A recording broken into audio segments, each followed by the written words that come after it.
Patrick, Dan, welcome.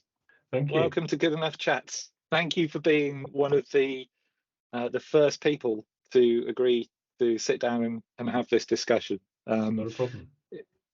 I think these conversations can be really helpful in helping other people to kind of realize that they are not the only person that has experienced mental health challenges. And I hope, the aim with all of this is that if it helps one person through seeing this to do something positive to help themselves as a result, then it's time incredibly well spent. Yeah, definitely. No, I think that's a great idea for setting it up, so well done. Awesome, thank you. Before we jump into the questions, would you mind just introducing who you are, what you do, where you live? What's your name? Where'd you come from? Number 3. Exactly. Thanks, Silla. My name's Patrick Brownlee-Smith. I live in Chichester.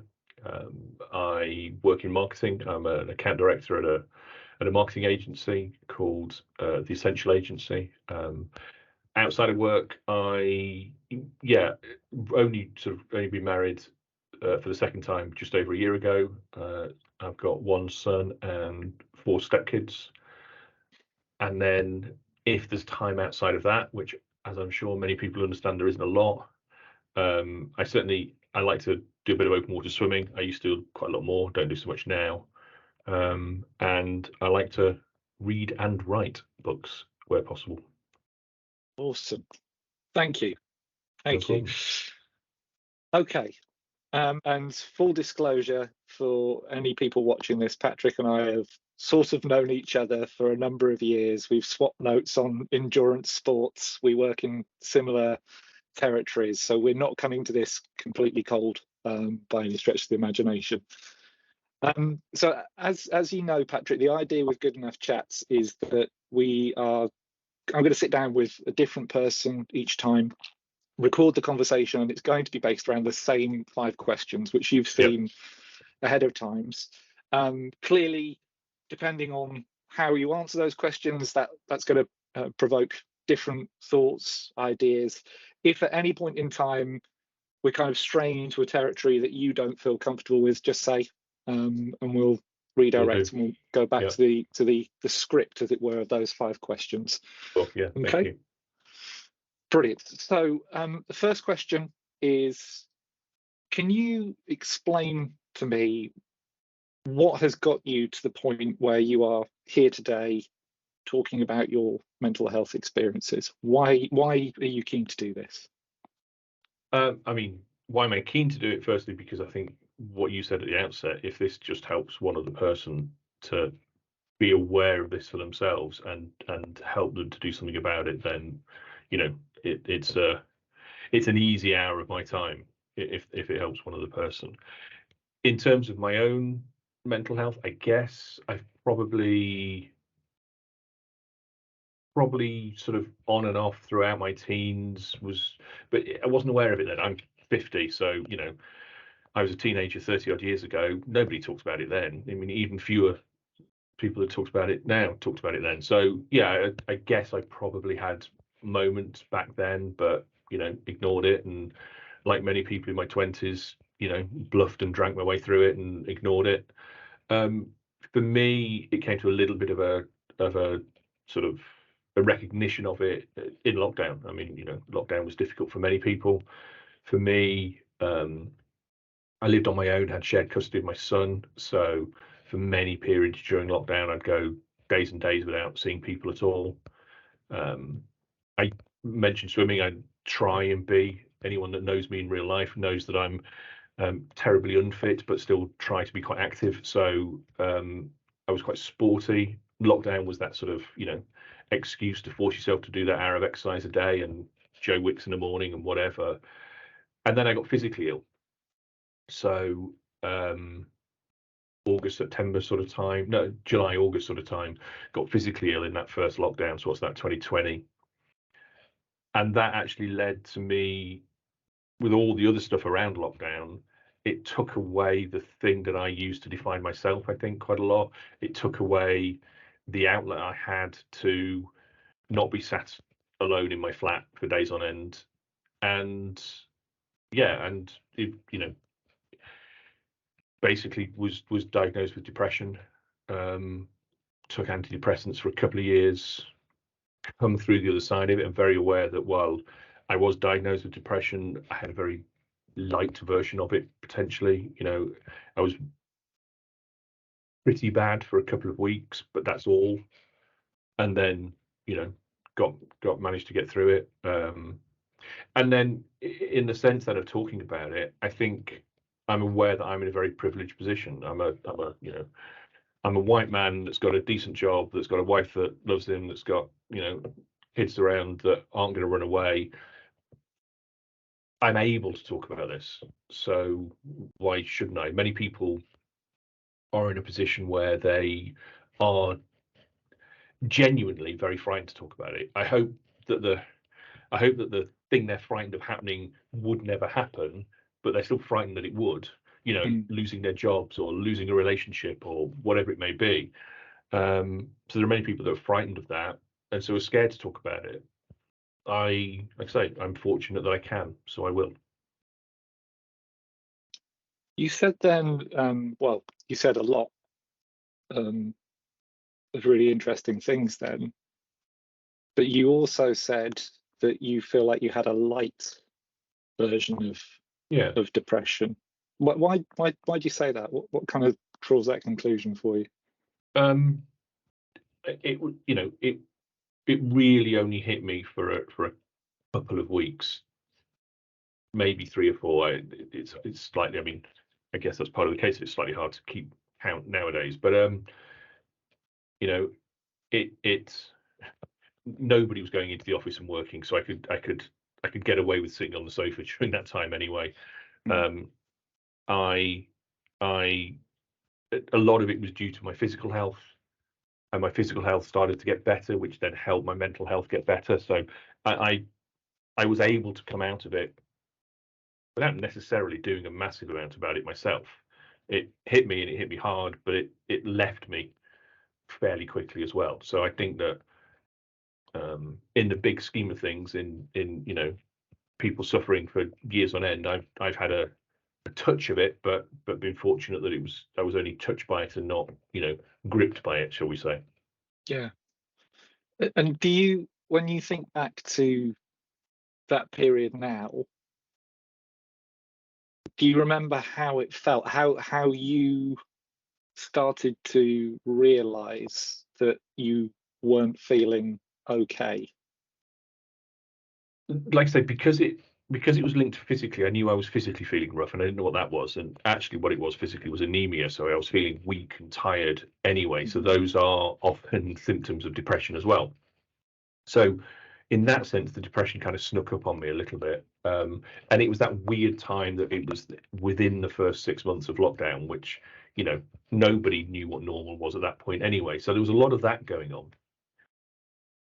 I had a couple of people close to me who were using the word depression at the time. And I was like, okay, don't know why you're using that word, but carry on. I do remember the first time I used it about myself. And that was a real, oh, okay, wow, yes, and it, saying it out loud made it true, but it was true before I said it, made it true to me, I guess. And that was a real revelation. Yeah, I remember that. What was the catalyst for you saying it out loud yourself? I was on a phone call. I was actually having a phone call with my ex-wife, who, to be fair to her, was very um, aware that I was struggling, and we were trying to co-parent in 2 different houses. And I can't remember what it was exactly. She'd asked me, did I want to see my son on a different day, or did we want to do something different? Did we want to change something? And I remember said, I can't. I just can't, because, and then I had to say, because I'm depressed, because I have depression. And it, yeah, I remember doing that, and it kind of actually then sort of putting the phone down and sobbing for a bit. Did saying it, realizing it for yourself, did that in itself become part of the journey back from depression, do you think? Was that the first stage? Massively, massively. And then, I know you mentioned we've got questions, and I've looked at them. And one of your questions is kind of, not advice, but you know, support, as it were, to other people. And one of the first things I'd say is if you're in a position to do it, admit it to yourself. Say it, even if you don't say it to anyone else. But I think that sense of owning it, it's not a negative to say it. It's taking ownership of it. And once you take ownership of it, you can be aware of it and look at it and see it and point at it and change it. But until you've done that, it's just this, well, the classic imagery of this black cloud around you. But it's just this ephemeral thing. It's just this thing around you in the atmosphere. Until you can point at it, then you can't do anything about it. At least that's how I feel. I can relate. It's a kind of, it's like a cloudy sensation that you just can't shift from your brain. And I don't know if you have had COVID during all of this, but for me, when I had COVID, one of the kind of key symptoms of it was that fogginess, where you just could not think through a conclusion to anything. Thoughts were churning, but there was no resolution to any of the thoughts, and that was a COVID thing. But that reminded me of what that kind of stage of depression was like. Again, I mean, I like I guess most people have caught COVID a couple of times over the period, but and again, quite light versions of it. But that felt very frightening because it felt similar.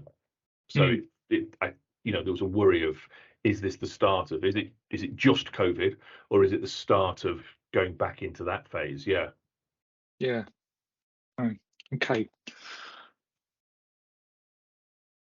The next question I'd like to ask you is, how are you doing at the moment? How has the last week, 2 weeks been for you in terms of your mental health? I mean, generally good. I mean, generally mental health wise, I'm in a good place now. I'm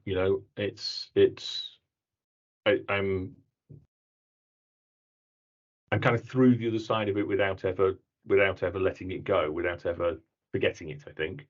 So yeah, generally good. Life's busy, as you may have guessed from that intro. I've got 4 step-kids, a son that now lives a couple 100 miles away, still sort of embedding in a new family and new life and newish job. So life's busy. There's lots of emotions going on, I guess, which sometimes test the resilience of that. But yeah, I feel very fortunate. Generally, I'm in a really good place. Brilliant. I'm really pleased to hear that. But I know that lots of people, you talked there about testing the resilience, those almost like the trigger points that can have a knockback effect on one's mental health. But it feels like, from what you've said, that you have developed the kind of management technique for your well-being that help to kind of not mitigate them, but to minimize as much as possible negative impacts of what could be potentially triggering conversations, issues.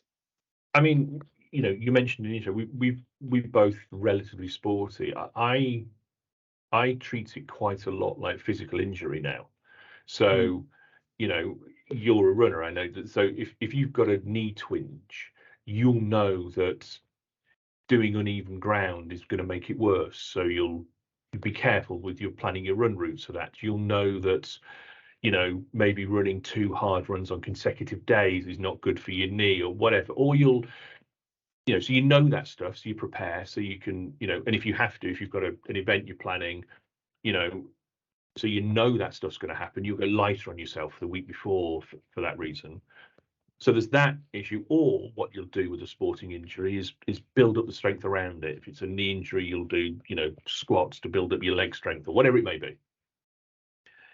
I kind of now treat mental health a little bit like that. It is an area of my body that is prone to injury.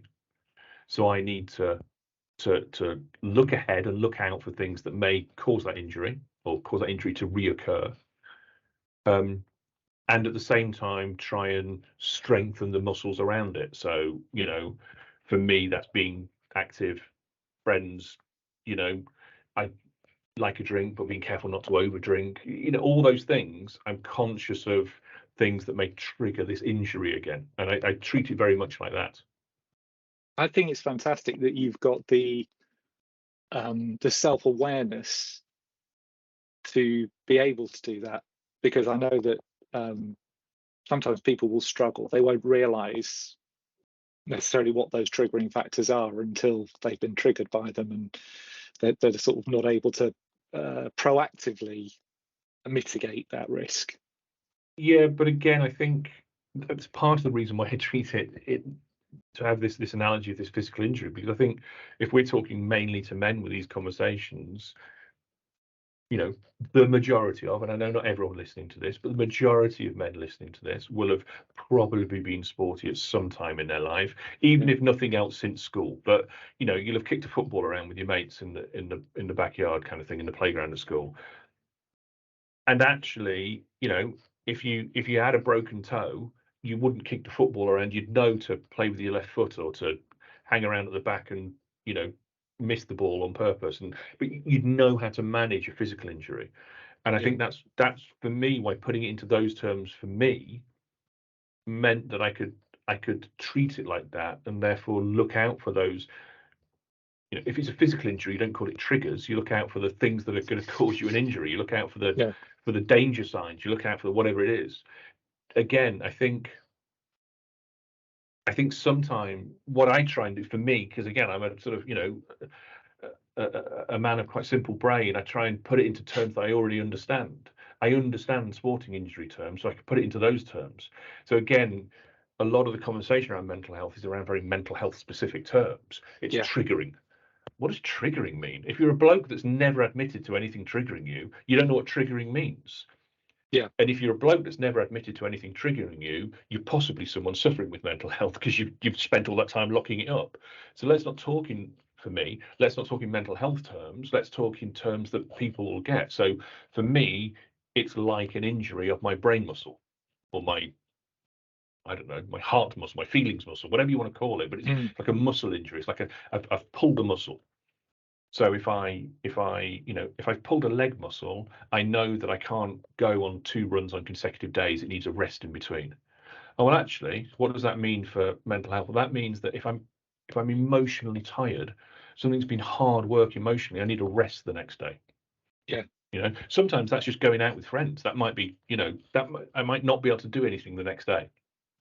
So I just treat it like that, and that makes it understandable for me, and therefore easier to deal with. And I think to kind of extend that sporting analogy, there's also the point about if you're getting ready to take part in the big game or the marathon, you put the training in, right? You put the training in, you do the warm-up the day before, you do exactly all of that kind of sporting analogy. I think applies. And again, and I know this is kind of, you see a lot of these memes on social media about mental health. If someone breaks a leg, you don't tell them to pull themselves together and crack on the next day. I think, again, treating it like a sporting injury also allows the individual to go, you know what? If I had broken my leg, I'd be resting right now. Well, actually, right now, for now, I've broken my brain, so I'm going to rest it a bit for now. And again, like if you've broken a leg, there are things you have to do. You have to get yourself out of bed and still find a way to have a shower. For brain stuff, I still have to go to work, but actually I'll do as little else as possible to rest it, to recuperate. And that's, again, I think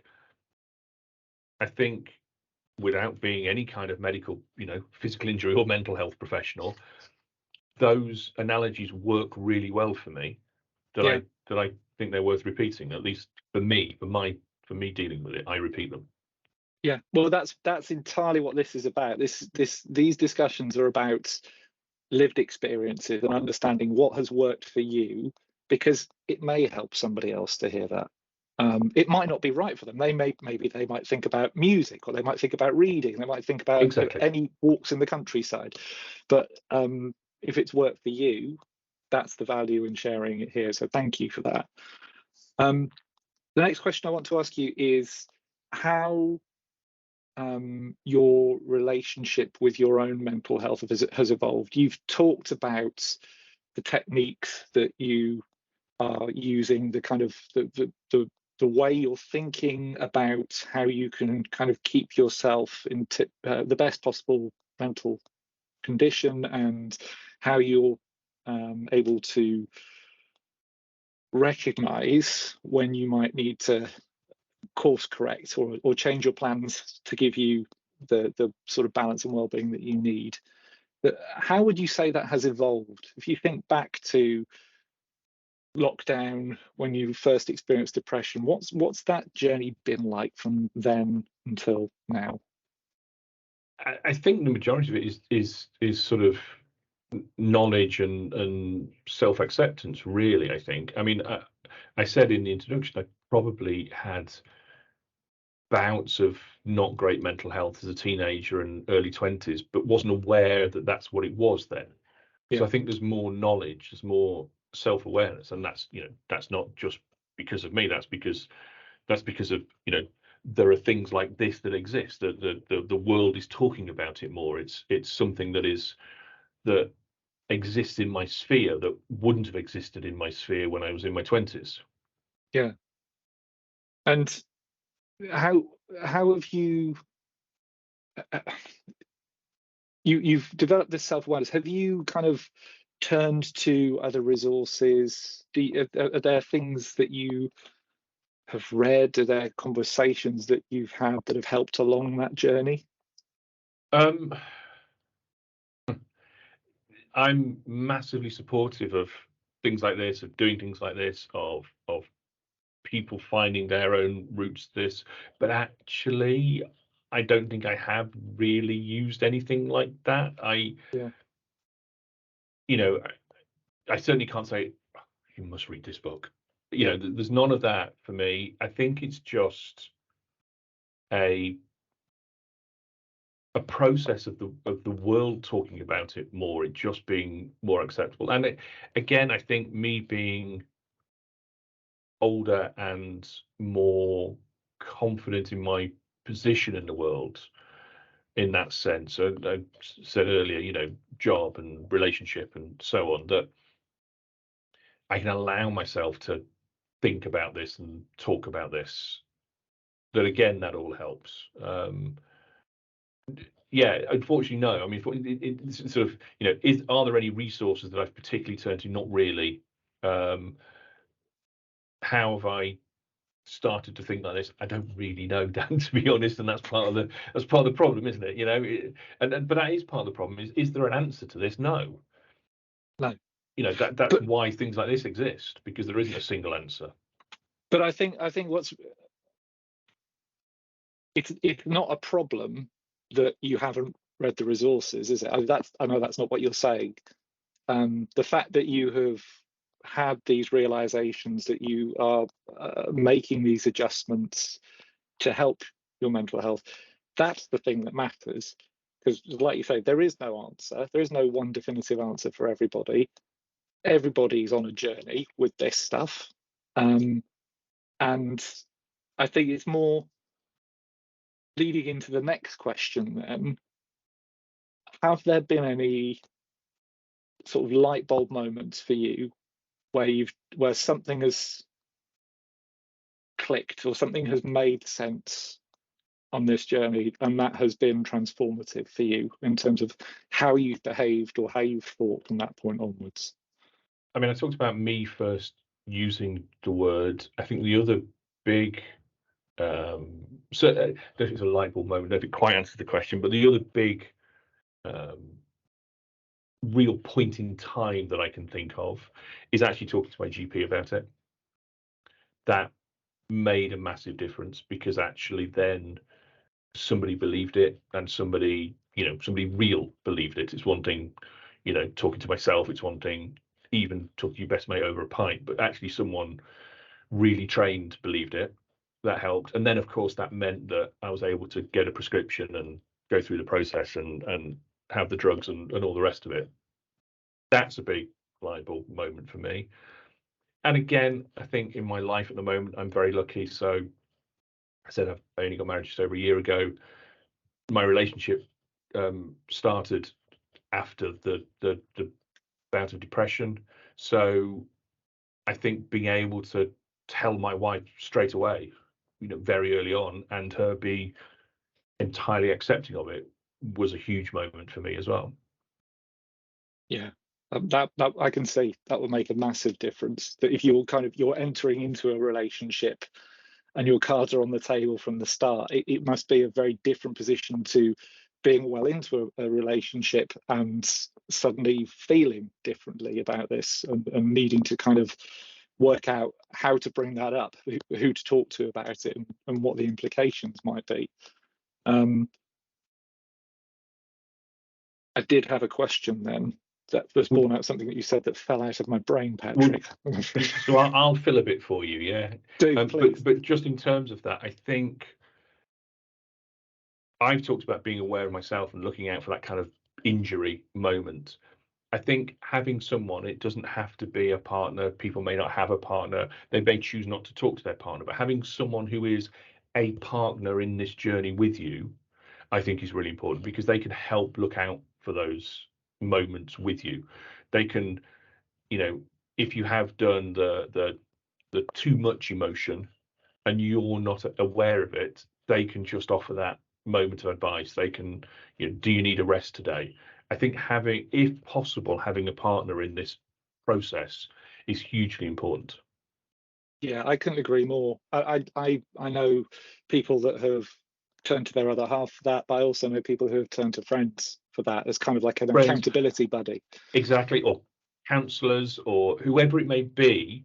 You know, it may be that you go to therapy once a week and that may be the absolute best resolution. It may not, you know, maybe that you don't want to talk to your partner about it. It may be a parent, it may be a sibling, it may be, you know, a grown child. Whoever it is, having someone that they say an accountability buddy, whoever it is, I think is hugely valuable. I couldn't agree more. Um, the thing that I wanted to ask you about, and by all means, if this is not something you want to do, please say, but I think it would be helpful for people hearing this to understand what the experience is like when you go to the GP and you broach this subject with them. So would you feel comfortable talking us through what was the point at which you kind of thought, I need to do this, and then how that all unfolded for you, that conversation? Yeah, I mean, again, partly because of being depressed at the time, some of the details are a bit sketchy, but I can remember most of it. I think it started with me having the awareness, me saying the word and realizing that actually now I know that's what it is. Now I know that I've got a poorly brain, you know, I've hurt my knee. I need to do something about it. So again, in this country, everything starts with the NHS. So you know, you starts with your GP. So you go to your GP. Um, for me, again, I was hugely lucky. I had a GP that was incredibly supportive. So I think unfortunately, one of the things with the system in the UK at the moment is you have to be worse than you probably are. And I think I would say don't be afraid to play that up a little bit. Um, you know, you have to, even if you haven't, if you are suffering from depression, you know, talk about suicidal thoughts. Um, I think you have to, unfortunately, with the system. So play the game a little bit because because you need to. So I slightly over exaggerated my condition. I think the GP possibly saw through that, but it allowed to write it down in the notes so that he could then prescribe straight away and not put me on some 17-year waiting list to speak to an NHS counsellor for 28 minutes. Yeah. Um, and then I was offered some antidepressants. Take them. You know, it's most of this is a chemical imbalance in your brain. If you've got a headache, you take a tablet.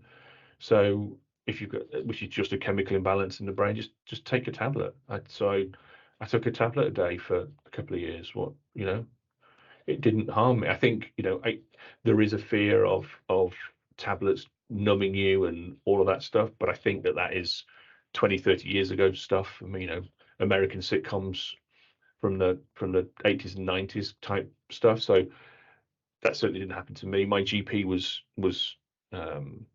quite persuasive about taking. So I took a tablet called citalopram. He was quite persuasive about that.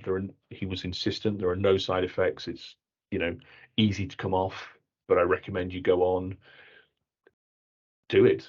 I would argue, you know, and then had a couple of conversations with him over the next few months, and then it got a bit longer. You know, once a month, once every 3 months, once every 6 months. Can't remember the exact details, but that kind of flow.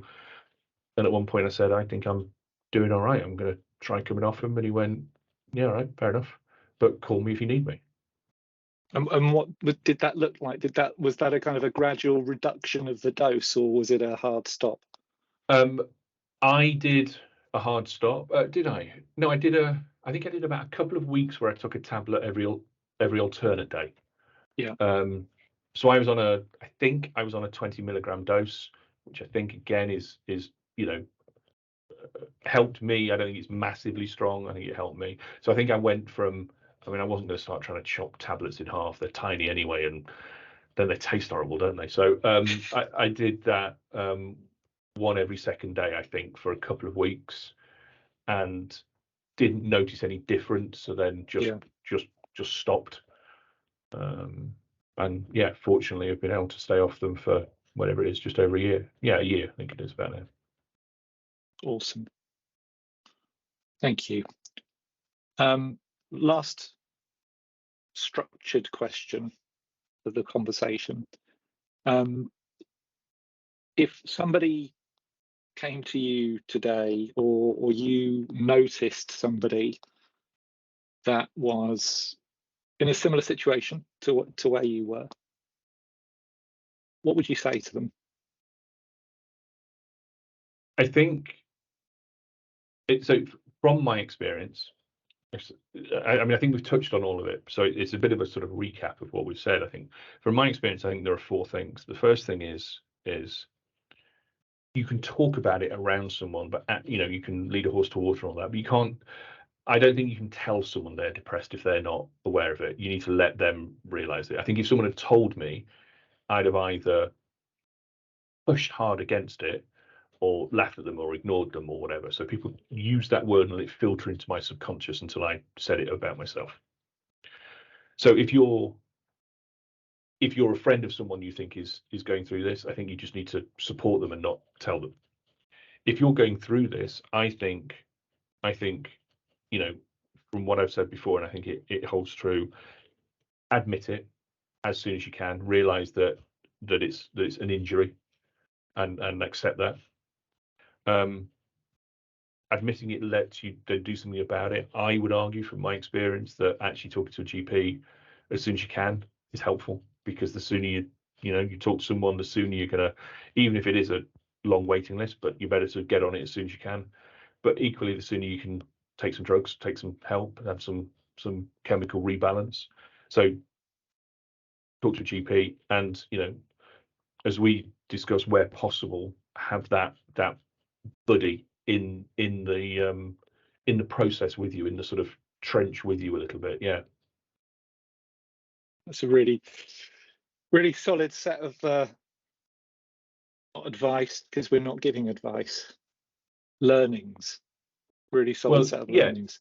None of it, but all four of those things are from my experience. That's what helped me. So yeah. Thank you, Patrick. Is there anything else that you would like to add to the end of this conversation? I don't think so. I mean, I think if anyone sees this and knows me and wants to reach out to me, feel free. I'm only an expert in my own story, so I'm not an expert about this.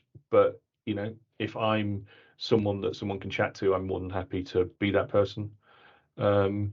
And I just think, even if this doesn't help anyone directly, anyone individual that we can, you know, point to or not point to, but you know what I mean. And I think more of these conversations, just men in particular, knowing that these conversations exist and it is okay to have conversations around this topic, is of benefit. It is we are, as men generally, and all of this is massive generalization and not true of everyone, I know all of that, but you know, as men, we don't talk very much and often don't talk enough about anything, not just about this, you know, unless it's the sort of beer and football. We don't really talk enough. And I just think more of that helps, and knowing that it's okay to talk about stuff that's outside of beer and football. It doesn't have to be your mental health, but it might be a bit more real than beer and football.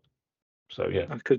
I could not agree more. And don't get me wrong, I love both of those things too. So, you know, I'm happy to have that conversation if anyone's listening as well. Yeah, it's all about timing. Exactly. Is this a beer and football conversation, or is this another conversation altogether? Exactly. Awesome.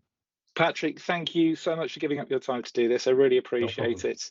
If anybody watching this has any questions that they would like to reach out to, as Patrick said, if you know Patrick already and you'd like to reach out to him, I'm sure he's more than happy to have messages, exchange messages, conversations with you. Similarly, if you've seen this and you feel like you would feel comfortable enough to sit down and have a conversation like this, please let me know, because the more of these we do, the less stigmatized mental health for men in particular is going to be, and the more people hopefully can benefit from it. So thank you everybody for tuning in, watching, and we will be back again soon with another Good Enough Chat.